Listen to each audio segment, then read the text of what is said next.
श्री स्वामी समर्थ. नमस्कार मंडळी. नारळी पौर्णिमा हा सण दरवर्षी श्रावण महिन्याच्या पौर्णिमेला साजरा केला जातो. महाराष्ट्र आणि कोकण व्यतिरिक्त हा सण गोवा आणि गुजरातच्या किनारपट्टीच्या भागातही साजरा केला जातो. येथे कोळी समाज नारळी पौर्णिमा हा सण आनंदाने आणि पारंपरिक पद्धतीने साजरी करतात. नारळी हा शब्द नारळापासून आला आहे, जो नारळी पौर्णिमेचे प्रमुख प्रतीक आहे. देशाच्या इतर भागात हा दिवस श्रावणी पौर्णिमा, रक्षाबंधन या नावाने साजरा केला जातो. या दिवशी वरुण देवाची सुद्धा पूजा केली जाते.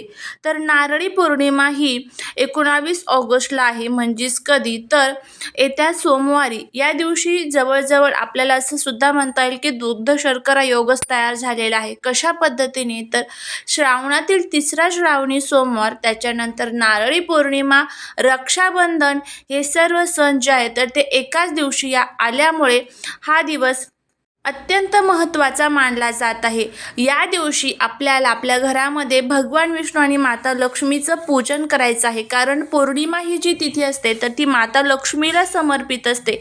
आपल्या घरातील ज्या काही अडचणी आहेत तर त्या दूर व्हाव्यात आणि त्याचबरोबर प्रत्येक कामामध्ये आपल्याला यश यावं, यासाठी आपल्या घरामध्ये आपल्याला या दिवशी विष्णू सहस्रनाम, लक्ष्मी गायत्री मंत्र, विष्णू गायत्री मंत्र, कुबेर मंत्र याचं सगळ्यांचं 16 वेळेस पठण करायचं आहे. श्रीसूक्तमचं पठण करायचं आहे.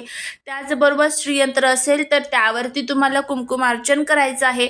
नसेल श्रीयंत्र तर आपल्या कुलदेवीच्या टाकावरती तुम्ही कुंकुमार्चन करू शकता. कुलदेवीचा टाकही नसेल तर फोटोवरती, माता लक्ष्मीच्या मूर्तीवरती तुम्ही कुंकुमार्चन करा. कुंकुमार्चन ही अतिशय उच्च कोटीची सेवा आहे. माता लक्ष्मी खूप लवकर प्रसन्न होतात ज्यावेळेस आपण पौर्णिमेला कुंकुमार्चन करत असतो. त्यानंतर तुम्ही पौर्णिमेचे सत्यनारायण घालत असाल तर या दिवशी आवर्जून प्रदोष काळामध्ये आपल्याला आपल्या घरामध्ये सत्यनारायण घालायचं आहे. त्याच्यानंतर आपल्याला आपल्या घरामध्ये काही उपाय करायचे आहेत. घरातील दोष, नकारात्मकता, शत्रुपीडा, शत्रुबाधा दूर व्हावेत आणि माता लक्ष्मीचा आशीर्वाद आपल्याला प्राप्त व्हावा, यासाठी आपल्याला हा उपाय जो आहे तो करायचा आहे. आंब्याची जी पानं असतात त्याला अनन्यसाधारण महत्त्व आहे, सर्वांनाच माहीत आहे. जर आपल्याकडे नागवेलीची पानं नसेल तर आपण पूजेमध्ये बघा आंब्याच्या पानांचा उपयोग करत असतो. कारण ह्या आंब्याच्या पानांना भगवान शिवशंकरांकडून आशीर्वाद सुद्धा प्राप्त झालेला आहे. आंब्याच्या पानांचं जर भस्म करून आपण भगवान शिवशंकरांना लावलं तर आपल्या शरीरात असलेले जे काही रोग आहेत तर ते दूर होत असतात. इतकं महत्त्व या आंब्याच्या पानांना आहे. तर याच आंब्याच्या 11 पानांचा आपल्याला एक उपाय करायचा आहे. आपल्या घरामध्ये जे काही अडचणी आहेत तर त्या दूर व्हावा, यासाठी आपल्याला हा उपाय जो आहे तो करायचा.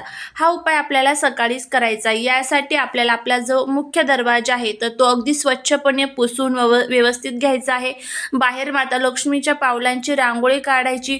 उंबरट्यावरती हळदीचं लेपन द्यायचं आहे. बाहेर एखादा छान दिवा लावायचा आणि त्यानंतर ह्या 11 आंब्याच्या पानांचा आपल्याला उपाय करायचा आहे. तर 11 आंब्याची पानं घ्यायची, कुठेही तुटलेली वगैरे नसावी. अखंड व्यवस्थित आंब्याची पानं घ्यायची, स्वच्छ धुवून घ्यायची. एका लाल कलरच्या धाग्यामध्ये तुम्हाला याची एक माळ तयार करायची आहे, ज्याला आपण तोरण म्हणतो बघा. हे आंब्याच्या पानांचं तोरण तुम्हाला तयार करायचं आहे. त्याच्यानंतर ह्या प्रत्येक आंब्याच्या पानावरती तुम्हाला हळदीने टिंब द्यायचं आहे आणि तुम्हाला माता लक्ष्मीचं स्मरण करत करत हे जे तोरण आहे तर ते आपल्याला आपल्या मुख्य दरवाजाला लावायचं आहे. आणि हे सर्व करत असताना आपल्या जो उंबरट्यावरती आपण हळदीचं लेपन केलेलं आहे, माता लक्ष्मीच्या पावलांची रांगोळी काढलेली आहे, त्याचं पूजन करायचं. उंबरट्याचं पूजन करायचं, मुख्य दरवाजाचं पूजन करायचं आणि माता लक्ष्मीला आपल्या घरामध्ये आगमनासाठी प्रार्थना करायची आहे. तर अशा पद्धतीने आपल्याला आंब्याच्या पानांचा हा उपाय करायचा आहे.